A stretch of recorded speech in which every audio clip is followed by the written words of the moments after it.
Elizabeth Debicki's depiction of Princess Diana in Season 5 of The Crown left her secret biographer Andrew Morton absolutely blown away.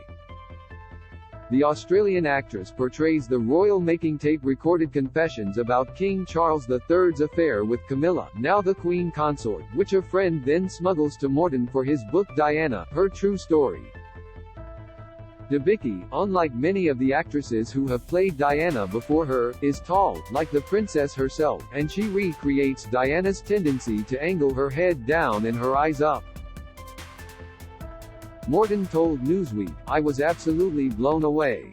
I found Elizabeth Debicki's portrayal of Diana unnervingly accurate. It was like being taken back 30 years to Diana recording the tapes. I was left shocked at how authentic it was. She's got the mannerisms, she has the voice and the way she spoke. She had obviously listened to the tapes. There's one thing to listen to a tape recording, there's quite another to watch an actress who resembles Diana and plays Diana speaking the words. I found it disturbing is the wrong word, but it took me back 30 years." Morton was not the only one impressed at Debicki's performance, which also caught the eye of Daily Mail columnist Richard Kay, a friend of the princess who was among the last people to speak to her alive, hours before the car crash that took her life in 1997. Kay wrote, "In Elizabeth Debicki, The Crown has uncovered the most natural and believable Diana yet. Unlike the elfin-faced Emma Corrin from Season 4, Too Short, Australia-born Debicki possesses the princess' natural statuesque grace, mischievousness and beauty. She has both her mannerisms and her voice. Indeed, closing my eyes I found myself imagining that it was my friend Diana speaking." Kay's praise for Debicki comes despite the fact the newspaper he writes a column for has been highly critical of The Crown from the perspective of accuracy. While he took issue with some scenes, his assessment of Season 5 was somewhat less damning than other articles in the Daily Mail and the Mail on Sunday. His article, published on November 8, was headlined, "Elizabeth Debicki is eerily good as Princess Diana in The Crown. But I can tell you that many of the scenes depicted were so much more interesting in real life."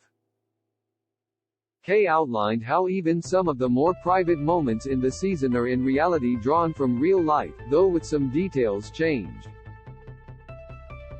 As examples, he cites a moment when Princess Diana watched a phone-in debate about the royal family from her apartment at Kensington Palace and a scene in which Charles stops around to see her for a chat after their divorce. Both were based on real life, though were not recreated identically in the version that fans will watch on Netflix. Kay wrote, "The ITV program, Monarchy, The Nation Decides, hosted by the broadcaster Sir Trevor McDonald, was real enough. So how curious, then, that two crucial elements about that night in early January 1997 should be missing. Point 1 was that far from being alone, Diana actually watched the debate with William and Harry, who were sitting alongside her. The second came when the studio audience of 3,000, it was filmed at Birmingham's National Exhibition Centre, were asked whether Camilla Parker Bowles could ever be queen, and to respond by holding up cue cards, blue for yes, red for no.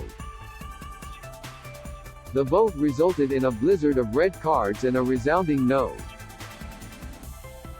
And in Diana's sitting room, the moment was broken by a then 12-year-old Harry.